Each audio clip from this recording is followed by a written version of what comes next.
Students, in the previous video lecture, we have discussed few problems based on Newton's second law, and in this video lecture also we will discuss few problems based on Newton's second law, and then we will learn Newton's third law. So as a part of that, we have one question displayed on the screen. A gardener is watering plants at a rate of 0.1 liter per second using a pipe of cross-sectional area 1 centimeter square. What additional force he has to exert if he desire to increase the rate of watering 2 times? So this is one different type of question. Like in the previous video lecture, whatever we have learned, those questions are quite different from this question.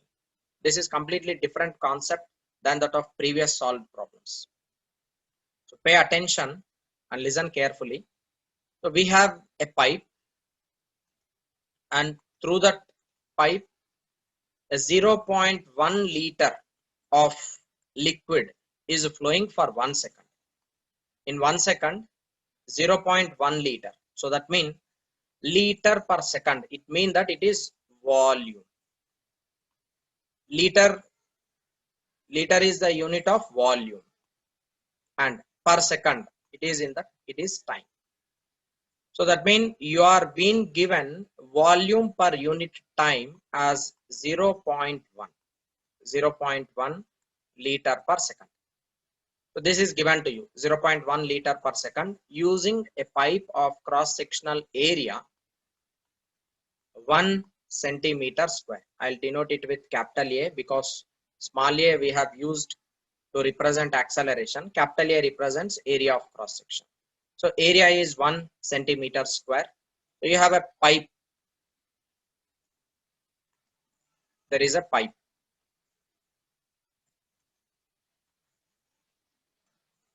And through this pipe, there is some liquid flowing. Area of cross section of this liquid is given. Area of cross section is 1 centimeter square. And through this pipe, there is some liquid flowing. This liquid is given as water. Water is flowing through this pipe because the person is gardening his area. So through this area of cross section, volume per unit time, that means for 1 second, how much volume is flowing through this pipe? 0.1 liter of volume is flowing for 1 second.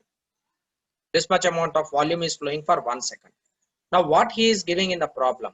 In problem, you are asked to find out, in order to increase the rate of flow, you need to increase the rate of flow by 2 times. You should increase the rate of flow by 2 times. That means in 1 second, it should be 2 times 0.1 liter.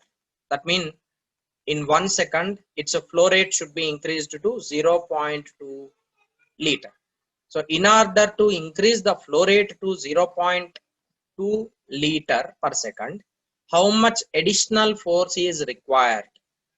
How much additional force you need to exert upon this liquid such that 0.2 liter per second is flowing through this pipe? You want to now find out force exerted on the liquid. We have equation for force as F is equal to M into V.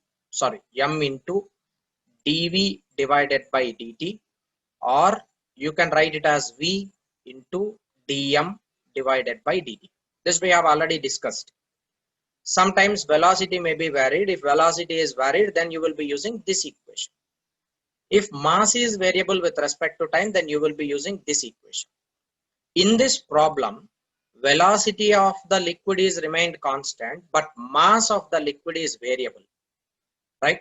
Because instead of 0.1 liter coming out from the pipe, now it should increase to 0.2 liter. That means the rate of flow of the liquid from this pipe is increasing.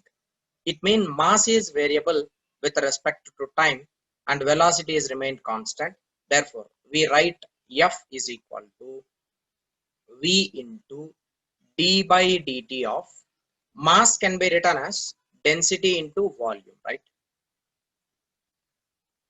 Mass is density into volume. Since density is equal to mass by volume, you can write mass is equal to density into volume. Density of the liquid is, here we are dealing with water. Density of water does not change even though flow rate is undergoing change. So density, you can put it out. F is equal to V into rho into d by dt of volume can be written as area of cross section into length L. Okay.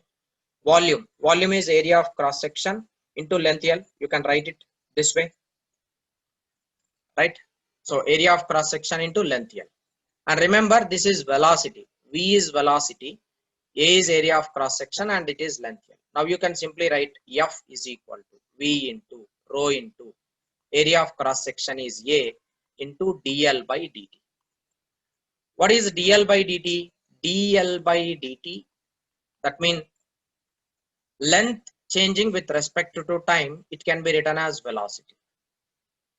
So therefore, whenever you are dealing with fluid flow or when there is a variable mass, if you are dealing with variable mass, in such case, you can directly write down this expression for liquid flow or variable masses. You can write it as F is equal to rho into A into this V is velocity, dl by dt is also velocity. You can write it as rho A V square, where rho is density of liquid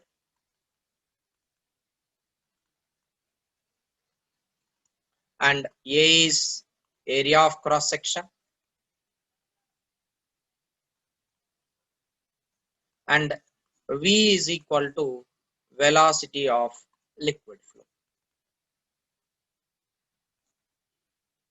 right?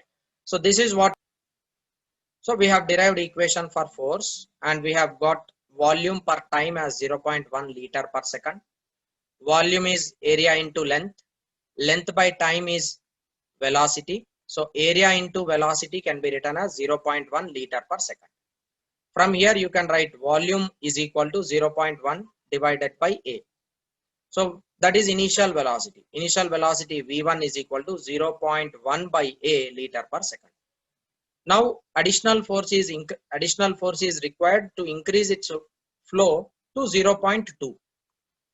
So therefore, what will be velocity now? V2 is equal to 0.2 divided by A liter per second. So F1 I have written, F2 I have written. Taking ratio of these two, you can cancel densities, area of cross section you can cancel, this A square and this A square also you can cancel.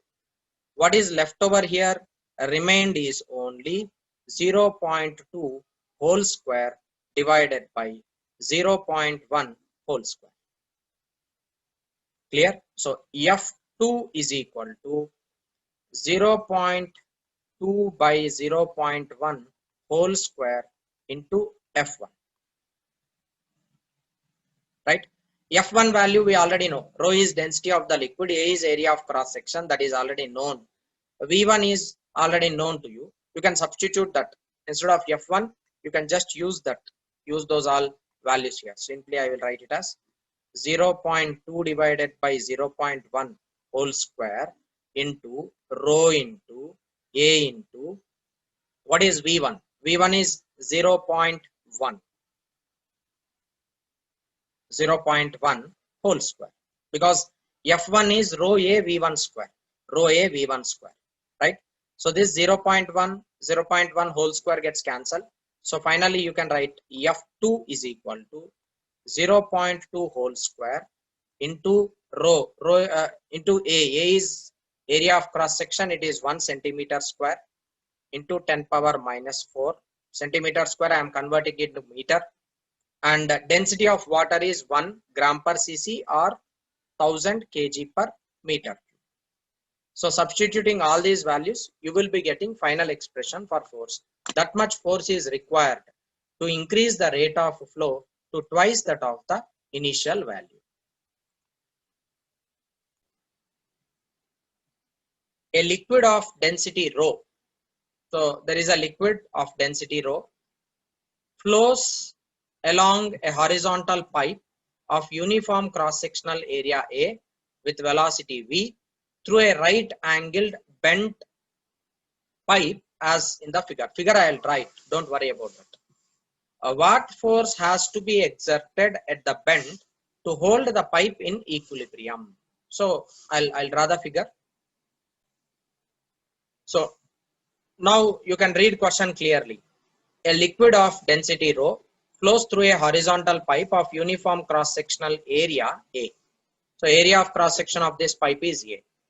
And the liquid flowing with velocity V through this pipe.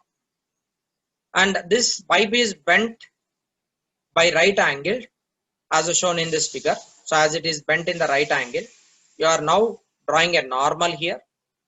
And with the normal, first this horizontal is making 45 degrees, vertical also make 45 degrees, total angle will become 90. Now you are supposed to find out what force has to be exerted at the bend to hold the pipe in equilibrium. So in order to hold the pipe in equilibrium, what is the force necessary at this corner? At this corner, what is the force necessary? You are supposed to find out. Yeah, listen carefully. This is different model than that of previous solved problems. Look here. As we know, we have different effects of force, right? Force can bring inertia of rest to inertia of motion to inertia of rest, and inertia of direction also. What is happening here? Direction of, or I can write inertia of direction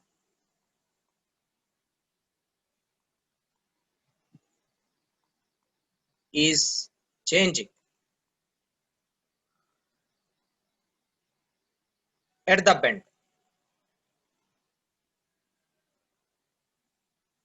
Is it not? What is happening actually? The liquid is flowing straight like this, but suddenly there is a bend. As suddenly there is a bend, this liquid should take a turn in this direction.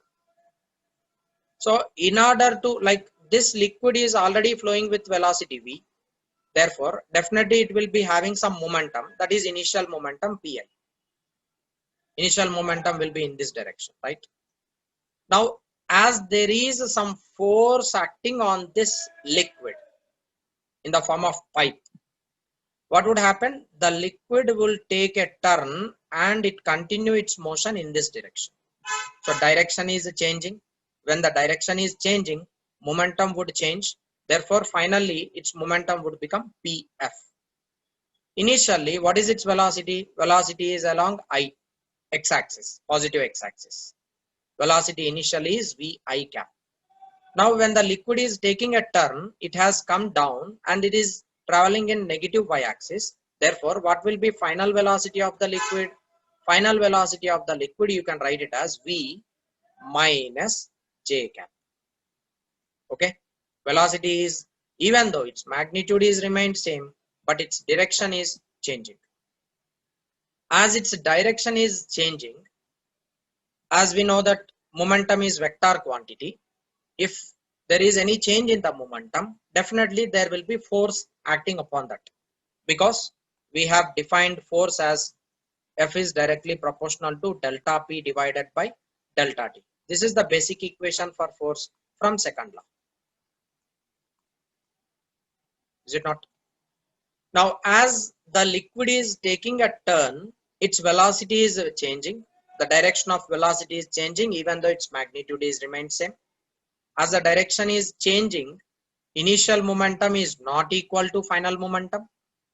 There is some change in the momentum. That change in the momentum you need to calculate delta P, which is equal to final momentum minus initial momentum, and divide this with respect to time.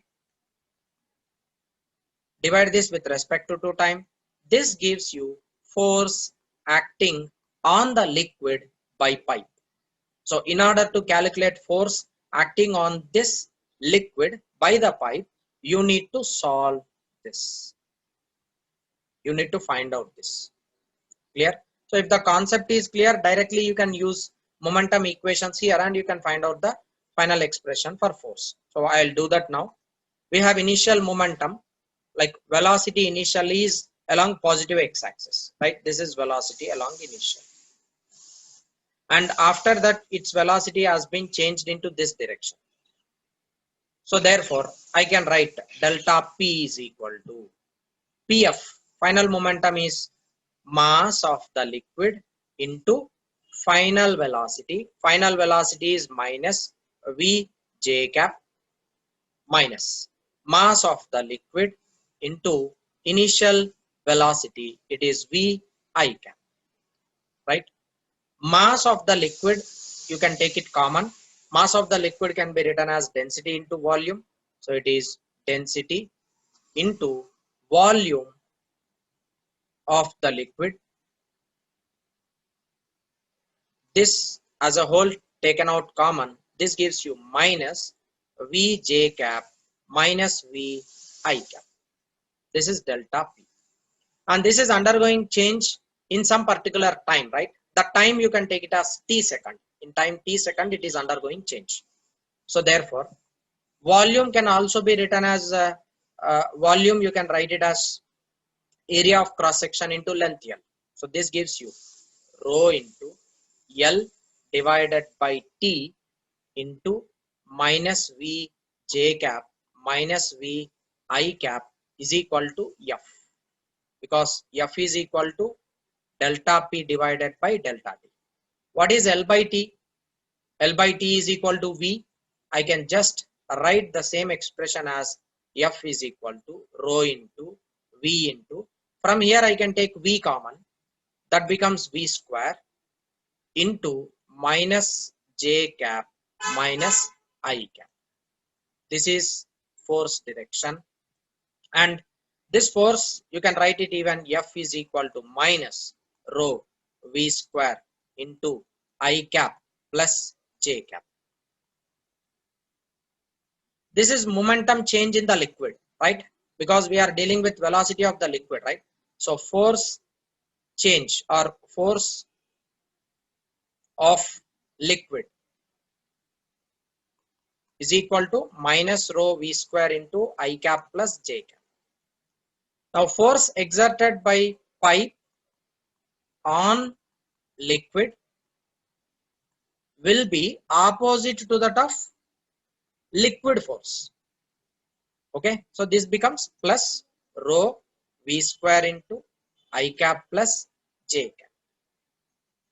This is equation for force exerted by the pipe on the liquid in order to change its direction by 90 degrees.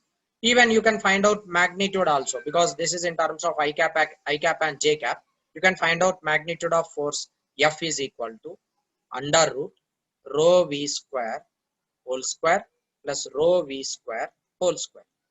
This is equal to root 2 into rho V square, gives you the force exerted by the pipe on the liquid. See here, in this, volume can be written as area of cross section into length L. There I have forgot to take area. Here there will be area. Here also there will be area included. Here also there will be area included. Here also there will be area included. And here also there will be area included. Everywhere area is included. So I did not take here area. Often if at all I make any such mistake in a hurry, kindly excuse me. Try to correct that mistake yourself.